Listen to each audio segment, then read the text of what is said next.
My sister-in-law then asked if she and Chloe quarantined for 2 weeks would they be able to come over. My husband said it was fine. 2 weeks later they turn up to my house. My husband was in his office, so they go straight to the pool after making small talk. My husband ends up coming out after an hour and we're hanging out in the kitchen. My sister-in-law walks in to get a drink and she starts talking to my husband. Before she goes back to the pool, she says Chloe's going to be so happy to see you. It was weird because my husband and Chloe aren't close. Chloe comes into the kitchen 2 minutes later and spends the rest of her time talking to my husband until he excuses himself to get back to work. She's super giggly and smiley when she talks to him. He would say something sarcastic and she would laugh like it was the funniest joke she's ever heard. It honestly felt like she was flirting with him. Before she went back to the pool, she gave me this weird smirk why look. Before they leave, they ask my husband if he's working from home every day of the week. He confirms he is. The next 2 weeks, they come over to the house to swim every single day. Except, Chloe never gets in the water. Instead she hangs around the house in her bikini. She was previously wearing a one-piece if it makes a difference, every single day. Whenever my husband comes out to hang around me, she quickly interrupts him and keeps him talking until he has to go back to work. I made lunch for us all and when I excused myself to call my husband down,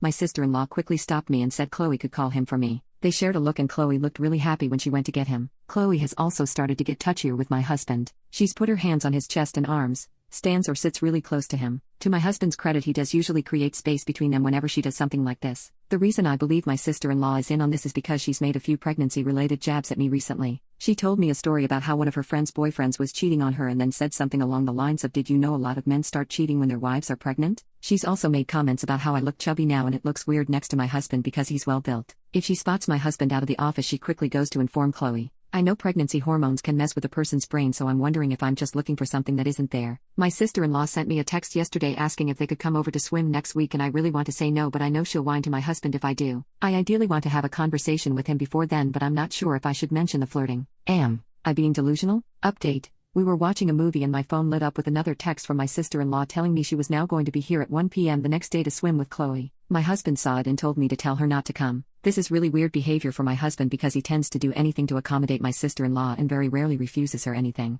I asked him if something had happened and he shrugged it off and we kept watching the movie. A few minutes later he paused the movie and said he wanted to ask me a question. He asked if I'd noticed Chloe never swam when she came to our house. I wish I could say I was calm and collected like the comments were advising, but I ended up laughing hysterically. I was honestly just so relieved he'd brought it up instead of me having to be the one to do it. I think my husband thought I was losing my mind. When I finally stopped laughing, he repeated the question and said he wanted a serious answer. I said, "Of course I've noticed," and he awkwardly replied, "So, you must have noticed the other thing too." To summarize the conversation that followed, my husband hadn't noticed Chloe was flirting with him the first few days because he was so busy with work. He wasn't really paying attention to anything else. He said when she started getting handsy is when he suddenly had the light bulb moment that she was into him. He says he didn't want to unnecessarily stress me out, so he never mentioned anything, but he was worried I'd noticed too and thought he was interested because he hadn't immediately shut it down. He realized we would eventually have to have this talk, but he wasn't sure how to bring it up. Oh, the irony. He did privately speak to Chloe and told her he was happily married and wasn't interested in starting anything with anyone else. Apparently,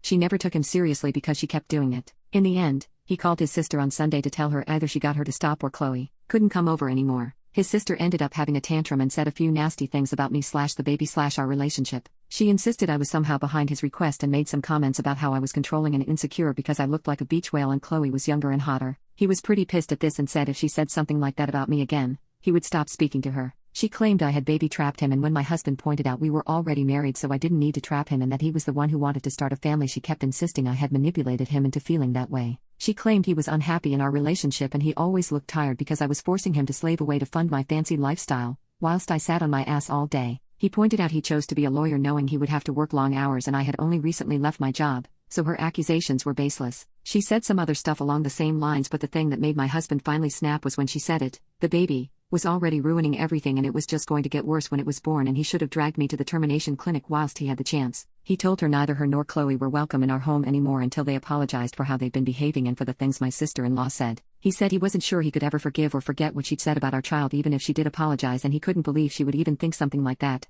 let alone say it. Apparently, she started crying and said she was sorry, that she didn't mean it and she was just scared to lose him and that she wasn't thinking clearly. He hung up on her. He showed me his phone and she's been calling him and texting him since, begging him to reply. He asked if she'd said anything to me. I was debating whether to say anything or not, but he kept insisting he knew she had said something, and he wanted to know what it was. I told him the things I mentioned in the original post and a few other things she had said. He asked me why I never mentioned anything when she first said it, and I mentioned how he got really defensive whenever I said anything even slightly negative about his sister, and he got defensive. I pointed out he was doing it again, and after some back and forth, he admitted that maybe he was a little bit defensive when it came to her, but he promised to stop and he wanted to make sure we could talk about anything, including his sister. He ended up mentioning wanting to try couples counseling. He said it wasn't because he thought there was something wrong with our relationship, but apparently he has been speaking to his dad a lot recently, and he mentioned one thing he regretted about his marriage with mother-in-law is that they never went to therapy until the cracks in their relationship were too big. In his current marriage, they go, and it's helped him avoid the mistakes of his first marriage. I agreed, so we're probably going to try that soon. My husband thinks my sister-in-law will eventually turn up even if we tell her not to,